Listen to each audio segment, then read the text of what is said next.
கர்த்தருக்குள் அன்பான சகோதர சகோதரிகளை, கர்த்தருடைய பரிசுத்த நாமம் மகிமைப்படுவதாக. கர்த்தருடைய பெரிதான கிருபையினாலே ஒரு கேள்விப்பதில் நிகழ்ச்சியைப் போல நாம் இந்த நிகழ்ச்சியை நடத்தி கொண்டிருந்தாலும் அநேகருக்கு இது ஆசீர்வாதமாக இருப்பது நம்முடைய ஆண்டோடைய கிருபை. பிரதர்ஸ், இன்றைக்கு நீங்கள் ஏதாவது கேட்க விரும்புகிறீர்களா?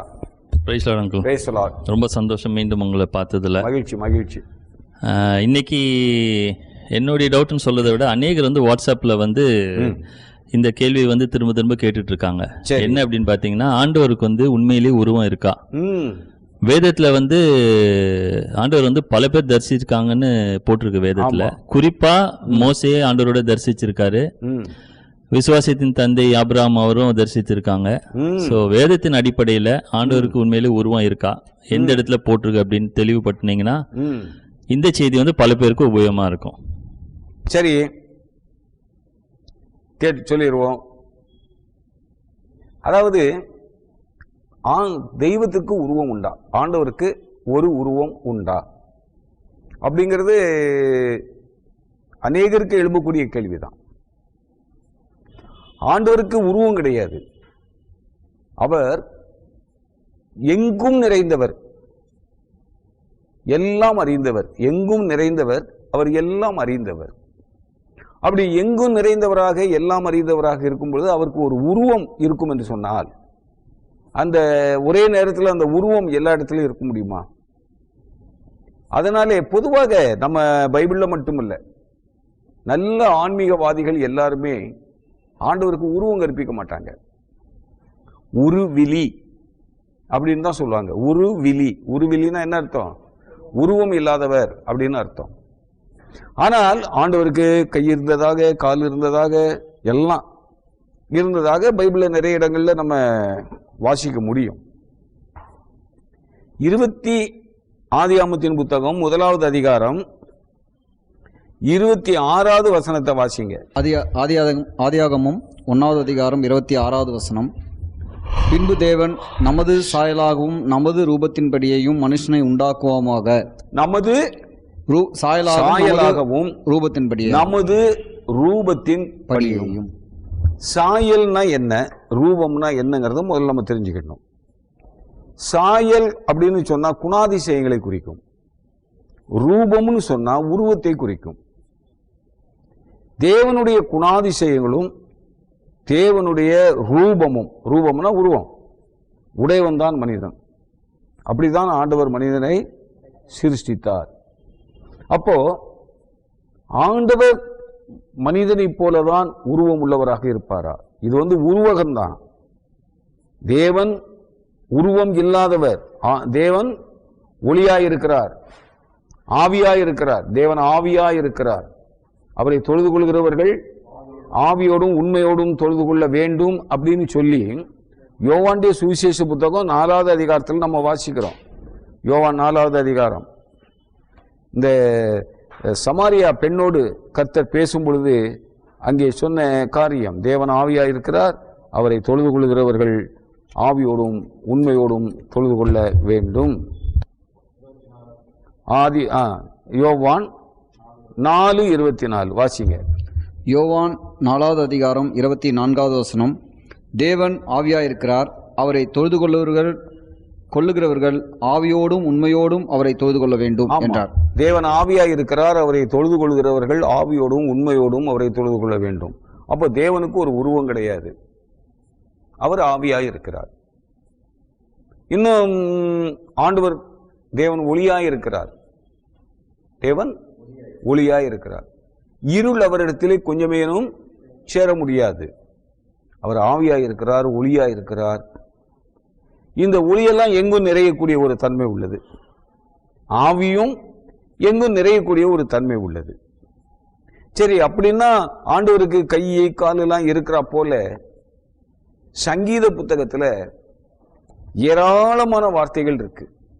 ஆண்டவருக்கு கை, காலு, மூக்கு, நாக்கு எல்லாம் இருக்கிறா போல சங்கீத புத்தகத்துல ஏராளமான வார்த்தைகள் இருக்கிறது. 34வது சங்கீதம் வசனம் 15 30 சங்கீதம் 34வது அதிகாரம் 15வது வசனம் முதல், கர்த்தருடைய கண்கள் நீதிமான்கள் மேல் நோக்கமாயிருக்கிறது. நிப்பாட்டுங்க. கர்த்தருடைய கண்கள் கண்கள் நீதிமான்கள் மேல் நோக்கமாயிருக்கிறது.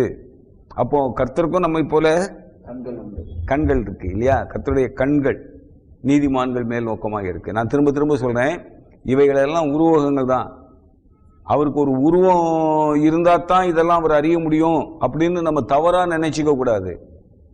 நம்முடைய அண்டர்ஸ்டாண்டிங், நம்முடைய புரிந்து கொள்வதற்காக இப்படி எழுதியிருக்கு. இப்போ இந்த இடத்துல கர்த்தருடைய கண்கள் அப்படின்னு எழுதியிருக்கு. அடுத்து அவருடைய செவிகள். ஆண்டவருக்கு கண் இருக்கு, காது இருக்கு. ஆண்டவருக்கு கண் இருக்கு, காது இருக்கு. அடுத்தது அவர் கூப்பிடுதலுக்கு திறந்திருக்கிறது. தீமை செய்கிறவருடைய பெயரை பூமியில் இராமல் அற்றுப்போக பண்ண கர்த்தருடைய முகம் அவர்களுக்கு விரோதமாக இருக்கிறது. ஆண்டவருக்கு ஒரு முகம் இருக்கிறது, ஆனால் அவருடைய முகத்தை ஒருவனும் ஒரு காலம் கண்டதில்லை. ஆண்டவருக்கு முகம் இருக்கிறது. அப்புறம் நீதிமான்களுடைய கூப்பிடும்போது கர்த்தர் கேட்டு அவர்களுக்கு எல்லா உபத்திரங்களுக்கும் நீங்களாக்கி விடுகிறார். ஆமா, அந்த காது இருக்குங்கிறத நம்ம முதல்ல 15வது வசனத்திலே பார்த்தோம். கர்த்தர்களை கேட்கக்கூடிய செவி கர்த்தருக்கு இருக்கிறது. நொறுங்குண்ட இருதயம் உள்ளவர்களுக்கு கர்த்தர் சமமா இருந்து நறுங்குண்ட ஆவியுள்ளவர்களை ரட்சிக்கிறார். நீதிமானுக்கு வரும் துன்பங்கள் அநேகமாயிருக்கும். கர்த்தர் அவைகள் எல்லாவற்றையும் நின்று அவனை விடுவிப்பார். அவனுடைய எலும்புகள் எல்லாம் காப்பாற்றுகிறார். அவர்கள் ஒன்று முறிக்கப்படும். சரி, போதும். இப்ப இந்த இடத்துல நம்ம என்ன பார்த்தோம்? அவருக்கு முகம் இருக்கு, முகத்துல கண் இருக்கு, காது இருக்கு. சரியா? இது நம்ம இங்க இதுல பார்த்தோம். அடுத்தாப்புல 35வது சங்கீதத்தை பார்த்தீங்கன்னா 1வது வசனத்திலிருந்து வாசிங்க. சங்கீதம் 35 1வது வசனம் முதல், கர்த்தாவே நீர் என் வழக்காளிகளோடு வழக்காடி என்னோடு யுத்தம் பண்ணுகளோட யுத்தம் பண்ணும். நீ கேடகத்தையும் பரிசையும் பிடித்து எனக்கு ஒத்தாசையாக எழுந்து நில்லும். இப்போ பாருங்க, 3வது வசனம் கூட பாருங்க. என்னை துன்பப்படுத்துவர்களோடு எதிர்த்து நின்று ஈட்டியோங்கி அவர்களை மறித்து நான் உன் ரட்சிப்பு என்று என் ஆத்மாவுக்கு சொல்லும். இந்த இடத்துல ஒரு மனிதனை போலவே ஆண்டவர் செயல்படுவதை நாம் இந்த இடத்திலே பார்க்கலாம். பரிசையையும் கேடகத்தையும் பிடித்து அப்படிங்கிறப்போ அவருடைய கரங்களினால் பரிசையை கேடகத்தை பிடிக்கிறார். கர்த்தருடைய புயம், ஓங்கிய புயம், பலத்த புயம், தேவனுடைய வலது பாரிசம், இப்படியெல்லாம் நம்ம வாசிக்கிறோம்.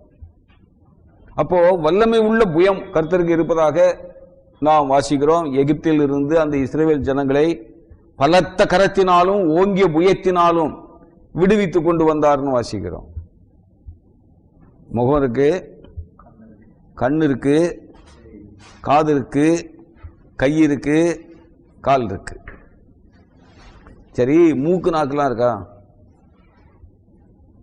மூக்கு நாக்கு அதெல்லாம் இருக்கா?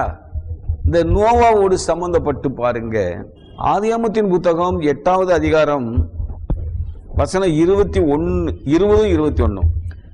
ஆதியாகமம் 8வது அதிகாரம் வசனம் 21 20 21. அப்பொழுது நோவா கர்த்தருக்கு ஒரு பலிபீடம் கட்டி சுத்தமான சகல மிருகங்களிலும் சுத்தமான சகல பறவைகளிலும் சிலவற்றை தெரிந்து கொண்டு அவைகளை பலிபீடத்தின் மேல் தகன பலிகளாக பலியிட்டான். சுகந்த வாசனையை கர்த்தர் முகர்ந்தார். சுகந்த வாசனையை கர்த்தர் முகர்ந்தார். முகர்ந்தார்னா என்ன அர்த்தம்? மூக்கால் அறிவது. மூக்கால் அறிவதுதான் முகர்வது. சுகந்த வாசனையை கர்த்தர் முகர்ந்தார். அப்போ ஆண்டவருக்கும் மூக்கும் இருக்கு இல்லையா? முகம் இருக்கு, கண் இருக்கு, காது இருக்கு, மூக்கு இருக்கு, வாய் இருக்கா? கர்த்தருடைய வாய் இதை சொல்லிட்டு எத்தனை இடத்துல இருக்கு, ஏகப்பட்ட வசனம் இருக்கு. ஆண்டவருக்கு வாய் பேசுகிறார், வாய் பேசுகிறார், பல வசனங்கள் இருக்கு. இப்போ ஓரளவுக்கு நம்ம ஆண்டவரை ஒரு மனிதனோடு கூட நாம் உருவப்படுத்த முடிகிறது. அதைத்தான் அங்கே ஆதியாகமத்தின் புத்தகத்தில் நம்ம வாசிக்கிறோம். தன்னுடைய சொந்த சாயலின்படியும் ரூபத்தின்படியும் மனிதனை அவர் சிருஷ்டித்தார். இதோட சம்பந்தப்பட்ட கேள்வி, ஆண்டவர் ஆண்பாலா பெண்பாலா? இப்ப நமக்கு பாத்தீங்கன்னா நம்முடைய இந்து சகோதரர்கள்ட்ட எல்லாம் பாத்தீங்கன்னா பெண்பாலுக்கு தான் முக்கியத்துவம். அங்க அவங்க சொல்லக்கூடிய ஒரே வார்த்தை, சக்தி இல்லையே சிவம் இல்லை, சக்தி இல்லையே சிவம் இல்லை. அந்த வார்த்தை மாத்திரம் அல்ல, நம்ம வந்து நிறைய நம்ம பார்க்கலாம், எல்லாம் பெண்பால் தெய்வங்களாக தான் இருக்கும். அதே போல இந்த நதிகள், பூமிக்கு கூட என்ன பேரு? பூமா தேவி அப்படின்னு தான் பேரு. எல்லாமே அங்க வந்து பெண்பாலுக்கு தான் முக்கியத்துவம் இருக்கும். அதனால அவர்கள் தேவர்களும் கூட பெரும்பாலும் பெண்களாகத்தான் இருக்கும் பெரும்பாலும். ஆனால் பைபிள்ல பெண்பால் தேவதைகளுக்கு இடமே இல்லை. பெண்பால் தேவதைகளுக்கு பைபிள்ல இடம் கிடையாது. இந்த தூதர்கள் அப்படின்னு வரும்பொழுது கூட இந்த கிறிஸ்தவ மதத்தை சேர்ந்தவர்கள் பெண்கள் உருவத்தில் தூதர்களை வரைஞ்சி வச்சிருப்பாங்க. ஆனா பெண்கள் உருவத்தில் தூதர்கள் பைபிள்ல கிடையாது. தூதர்களும் ஆண்பால் தான். அப்போ ஆண்டவர் வந்து தன்னுடைய ரூபத்தின்படி சாயலின்படி மனிதனை உண்டாக்கினதுனால்தான் மனிதனோடு கர்த்தர் சஞ்சரித்துக் கொண்டிருந்தார். சஞ்சரிப்பதுனா என்னையா? ரெண்டு நண்பர்கள் பேசிக்கிட்டே உலாத்துறாங்கல்ல, அதுதான் சஞ்சரிப்பது. முதல்ல யாரு ஆண்டவரோடு சஞ்சரித்தது? 5வது அதிகாரம், ஆதியாகமத்தின் புத்தகம் 5வது அதிகாரம் வசனம் 22. ஆதியாகமம் 5வது அதிகாரம் வசனம் 22. ஏனோக்கு மெத்சலாவை பெற்றான். 300 வருஷம் தேவனோடு சஞ்சரித்துக் கொண்டிருந்து குமாரரையும் குமாரத்தையும் பெற்றான். 300 வருடம் தேவனோடு சஞ்சரித்துக் கொண்டிருந்தான். இப்போ ஆண்டவர் வந்து மனிதனை போல இருந்தால் மட்டும்தானே சஞ்சரிக்க முடியும் இல்லையா? ஒத்த கருத்து உள்ளவர்கள் 2 பேர் தான் ஒன்னா போக முடியும்னு ஆமோஸ்ல இருக்கு. இப்போ ஆண்டவர் ஏனோக்கோடு கூட சஞ்சரித்தார்னு சொன்னா ஏனோக்குடைய உருவ ஒற்றுமை ஆண்டவருக்கு இருந்திருக்கணும், அப்பதான் முடியும் இல்லையா? அடுத்தாப்புற பாத்தீங்கன்னா நோவா தேவனோடு சஞ்சரித்தார் அப்படின்னு 6வது அதிகாரம், ஆதியாகமம் 6வது அதிகாரம் வசனம் 9. ஆதியாகமம் 6வது அதிகாரம் வசனம் 9. நோவாவின் தன் காலத்திலே இருந்தவருக்குள்ளே நீதிமானும் உத்தமமாயிருந்தான். நோவா தேவனோடு சஞ்சரித்துக் கொண்டிருந்தார். நோவா தேவனோடு கூட சஞ்சரித்துக் கொண்டிருந்தார். இப்போ தேவனோடு சஞ்சரித்துக் கொண்டிருந்தவர்கள் எத்தனை பேர் பைபிள்ல சொல்லப்பட்டிருக்கு? 2 பேர் தேவனோடு அவர்கள் சஞ்சரித்துக் கொண்டிருந்தார்கள். இன்னும் நீங்க அடுத்து பாத்தீங்கன்னா ஆபிரகாமுடைய வீட்டுல வந்து தேவன் சாப்பிட்டார்னு எழுதியிருக்கு. ஆபிரகாமுடைய வீட்டில் வந்து தேவன் உணவு அருந்தினார், சாப்பிட்டார் என்று சொல்லி எழுதியிருக்கிறது.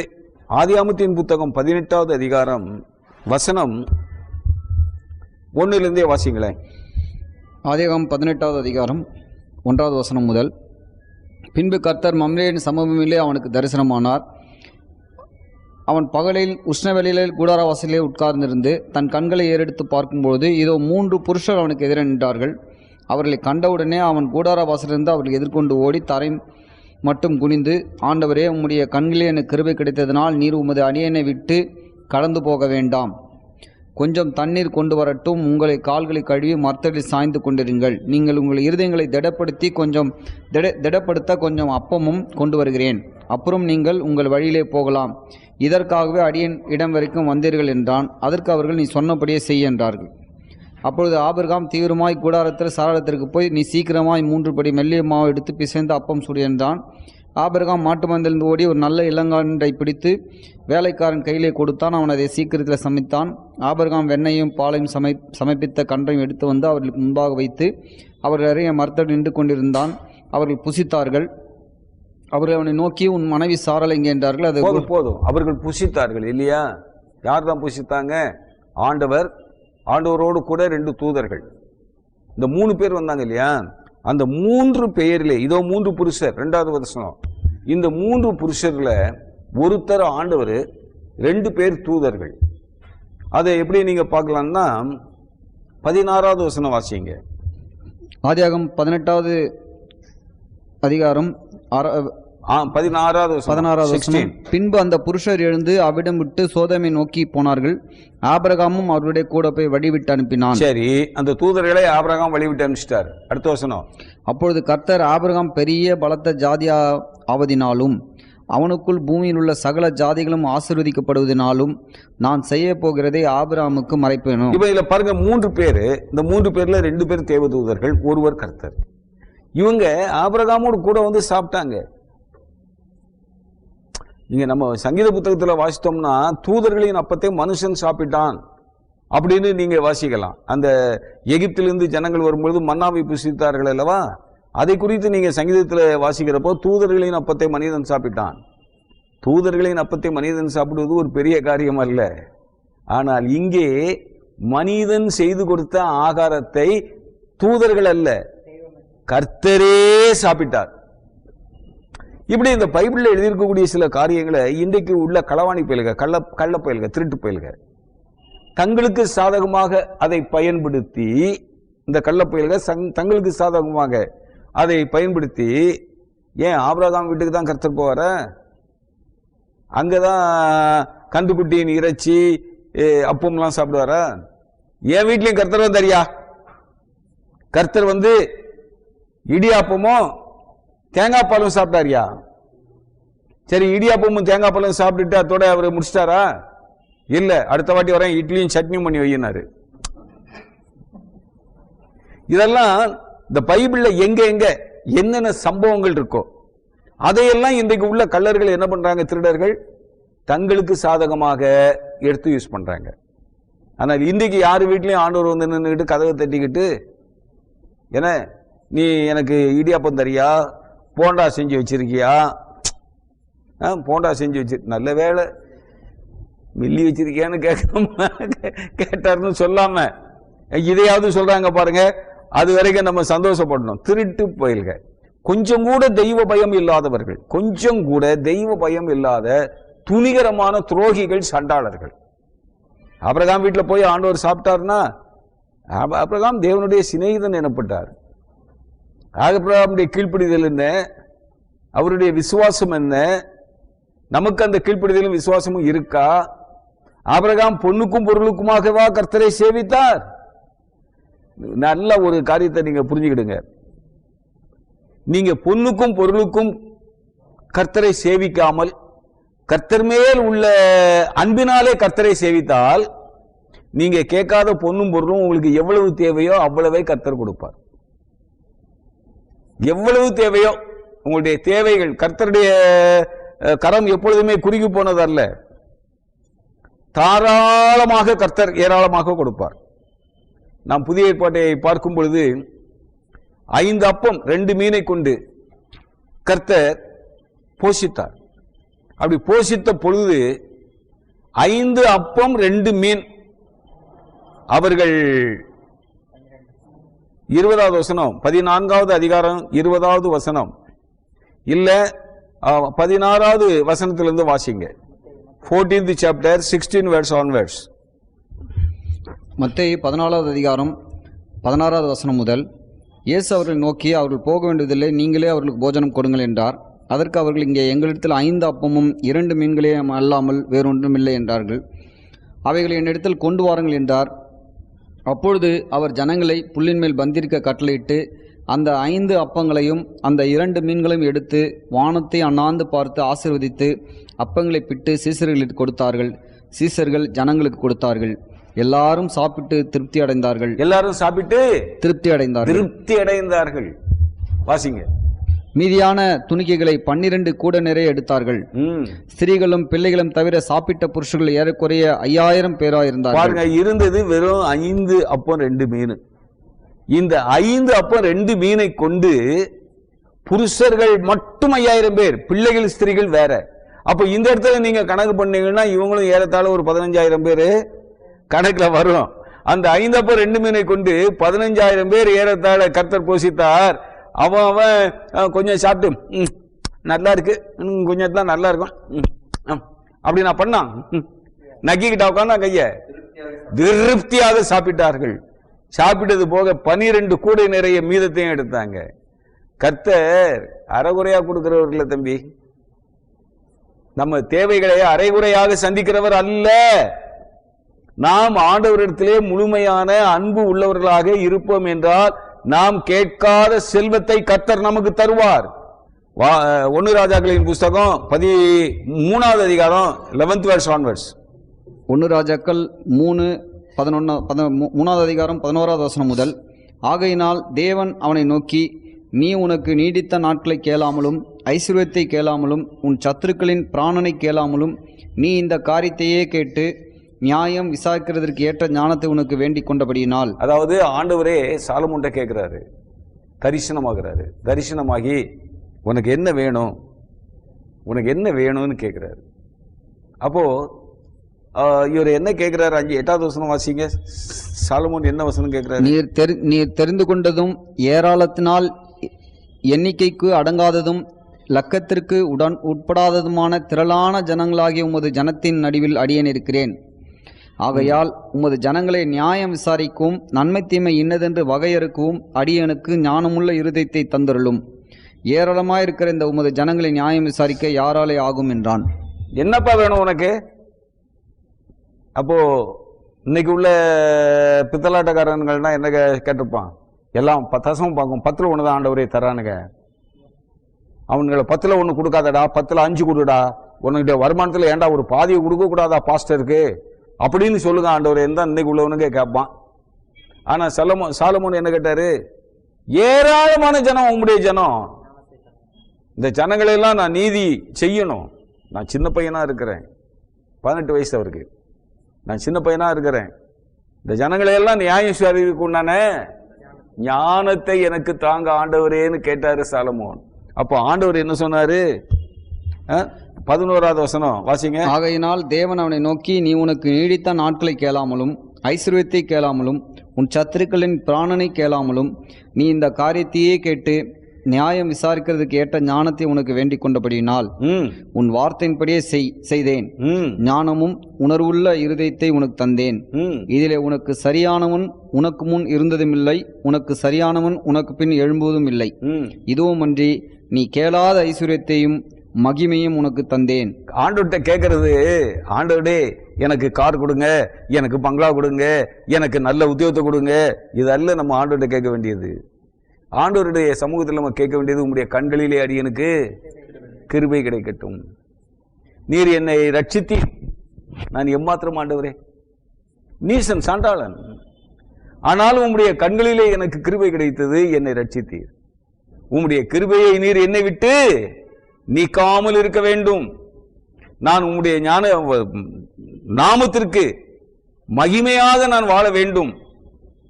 என் மூலமாக உம்முடைய சாட்சி புறஜாதி மக்களுக்கு மத்தியிலே மகிமைப்பட வேண்டும். அப்பேற்பட்ட ஒரு நல்ல வாழ்க்கை எனக்கு தாங்க, உம்மை விட்டு எடுபடாத நல்ல பங்கை எனக்கு தாங்க அப்படின்னு நம்ம கேட்போம் என்றால், நம்ம கேட்டது மாத்திரமல்ல, கேட்காத செல்வத்தையும் கர்த்தர் நமக்கு கொடுப்பார். நமக்கு என்ன தேவை என்பது ஆண்டவருக்கு தெரியும், ஆண்டவருக்கு தெரியும். அதனால இன்னைக்கு போகக்கூடிய, இன்றைக்கு நாம் பார்க்கக்கூடிய கிறிஸ்தவர்களிலே 199.9 கிறிஸ்தவர்கள் எதற்காக கிறிஸ்துவை பின்பற்றுகிறார்கள்? அமே அல்லேலூயா அல்லேலூயா, அமே அமே, எசப்பா எசப்பா கத்துறான் இல்லையா? இவனுக்கு எதுக்காக அப்படி கத்துறான்? பாஸ்ட் நல்லா ஏமாத்தி வச்சிருக்கான். பூலோகத்திலே உங்களுக்கு சொந்த வீடு இருக்கக்கூடாது என்று எவர் சொல்ல முடியும்? உலகத்திலே உங்களுக்கு சொந்தமான ஒரு வீடு, ஒரு காரு, ஒரு பங்களா, இப்படித்தானே சார் பிரசங்கம் பண்றான். கர்த்தர் கொடுப்பார் இந்த காரு, பங்களா, வீடு. இதுக்காக தானே எல்லாரும் ஏசப்பா ஏசப்பா ஏசப்பான்னா யாருன்னு எவனுக்கு தெரியும்? ஆண்டவராகிய இயேசு கிறிஸ்து யாருன்னு கேட்டு பாருங்க, எவனாவது உங்களுக்கு சரியான பதில் சொல்றானான்னு. எல்லாம் உலக ஐஸ்வர்யத்தின் மயக்கத்தை காண்பித்து போதித்து கூட்டத்தை கூட்டி இவர்கள் தங்களுடைய தொந்தியை பெரிதாக்கிக் கொள்கிறார்கள். நான் அடிக்கடி சொல்வேன், எண்ணெய் வள நாடுகளாகிய அரபு நாடுகளில் உள்ள ஷேக்குகளுடைய பங்களாக்களை விட நேற்றுக்கு வரைக்கும் பிச்சைக்காரனா கிடந்துட்டு இன்னைக்கு ஊழியத்துக்கு வந்தவனுடைய பங்களா பெருசா இருக்கு. அதல்ல அதல்ல. சாலமோன் ஆண்டவர்கிட்ட அதை கேட்கல. அதை கேட்காம அவர் என்ன பண்ணாரு? உம்முடைய ஜனங்களை நியாயம் விசாரிப்பதற்குண்டான ஞானத்தை தாரும் ஆண்டவரேன்னு கேட்டாரு. கர்த்தர் என்ன சொன்னாரு? நீ கேட்ட ஞானத்தை மாத்திரமல்லப்பா, நீ கேளாத ஐஸ்வர்யத்தையும் நான் உனக்கு தரேன்னாரு. நாம் ஆண்டவருடைய சமூகத்தில் என்ன கேட்கணும்? ஆண்டவரே, பாவியாகிய என்மேல் கிருபையாயிரும் என்று நாம் கேட்கும் பொழுது நமக்கு என்னதெல்லாம் தேவைங்கிறது ஆண்டவருக்கு தெரியும். நம்முடைய எல்லா தேவைகளையும் கர்த்தர் சந்திப்பார். சரியா?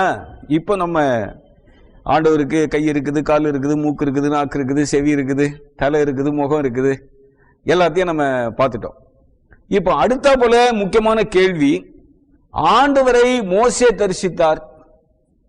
ஆண்டவர் வீட்டில் வந்து ஆபிரகாம் சாப்பிட்டார். அப்போ ஆண்டவருக்கு ஒரு உருவத்தோடு தான் வந்திருக்கிறார்.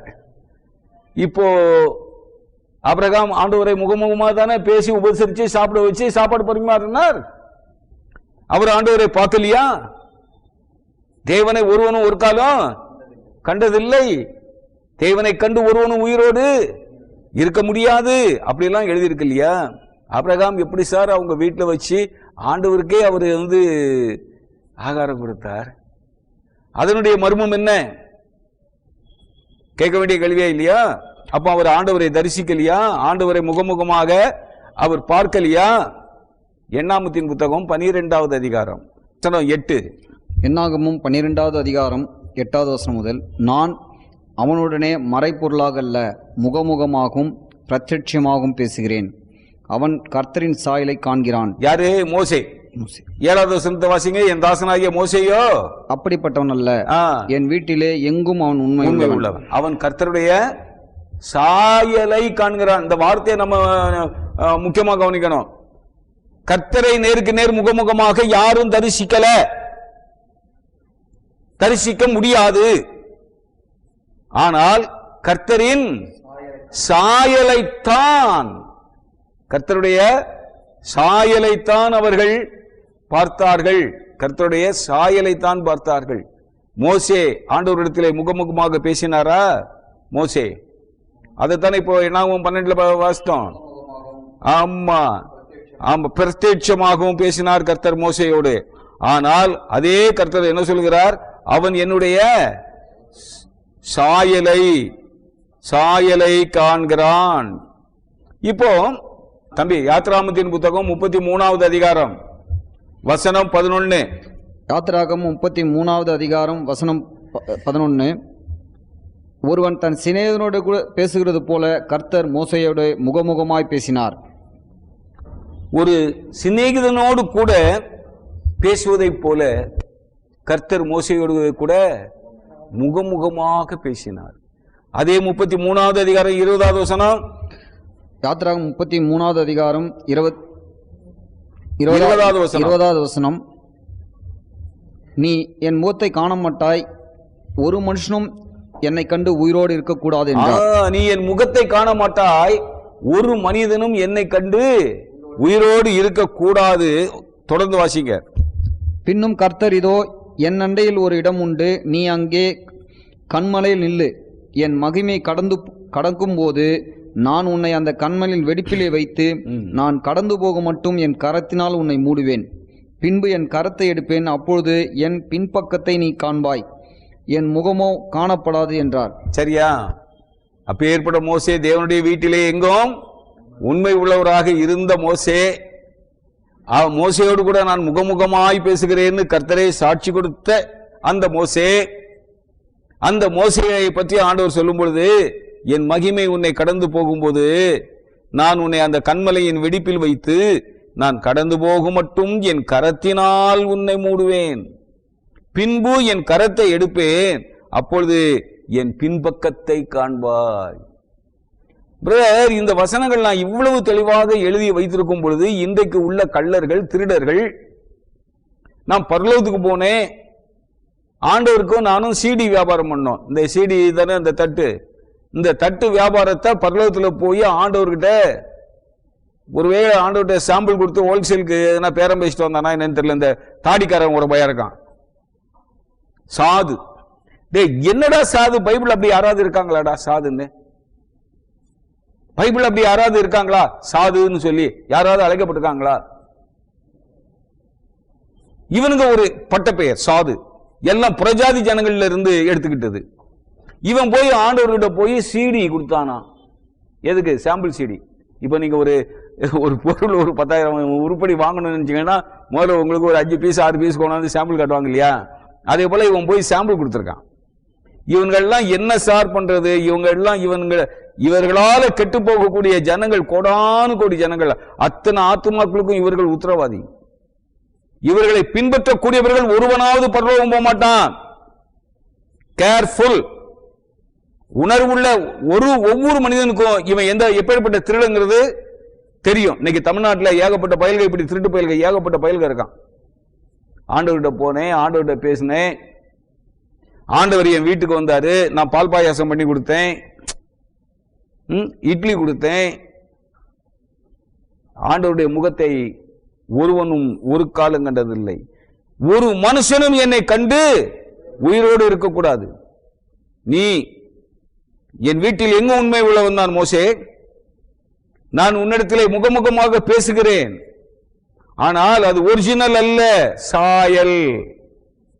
அது என்னது? சாயல், ஒரிஜினல் அல்ல. அந்த ஒரிஜினல் முகத்தை பார்த்து விட்டு ஒருவனும் உயிரோடு இருக்க முடியாது. சரி, இப்போ இதுல இப்படிப்பட்ட காரியங்கள் நிறைய பேசிக்கிட்டு இருக்கலாம். ஆனாலும் நம்ம ரொம்ப பேசினாலும் போர் அடிச்சிடும் இல்லையா? அப்போ அந்த ஒரிஜினல் முகம் எப்படி இருக்கிறது என்பதை வெளிப்படுத்தின விசேஷம் 1வது அதிகாரம். வெளிப்படுத்தின விசேஷம் 1வது அதிகாரம் வசனம் 12 வாசிங்க. 12 16 முடிய. வெளிப்படுத்தின விசேஷம் 1வது அதிகாரம் 12வது வசனம் முதல். அப்பொழுது என்னுடனே பேசின சத்தத்தை பார்க்க திரும்பினேன். திரும்பின போது 7 பொன்குத்து விளக்குகளையும் அந்த 7 குத்துவிளக்கின் மத்தியிலே நிலையங்கி தரித்து மார்பருகே பொற்கச்சை கட்டியிருந்த மனுஷகுமாரனுக்கு ஒப்பானவரை கண்டேன். இங்க கூட ஒப்பானவர் தான். மார்பருகே பொற்கச்சை கட்டியிருந்தார். அப்ப நமக்கு மார்பு இருக்கிறா போல அவருக்கும் மார்பு உண்டு, மார்பு இருக்கிறது. வாசிங்க. அவருடைய சிரசும் மயிரும் வெண்பஞ்சை போலவும். சிரசுனா என்னது? தலை இருக்கு அவருக்கு. அடுத்தது மயிர் இருக்கு. நமக்கு முடி இருக்கிறா போல அவருக்கும் முடி இருக்கு. அப்புறம் வெண்பஞ்சை போலவும் உறைந்த மழையை போலவும் வெண்மையாயிருந்தது. ஆமா, ஒயிட்.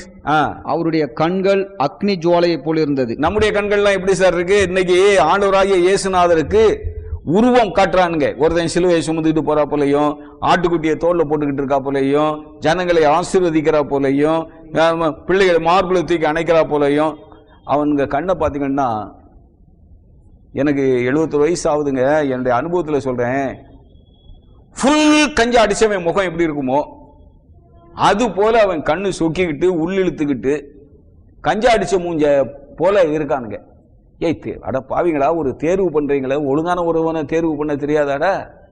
கொஞ்சம் பிரைட்னஸா இருக்கக்கூடிய முகம், பிரைட்டா இருக்கக்கூடிய முகத்தை உடையவனை தேர்வு பண்ணக்கூடாதா?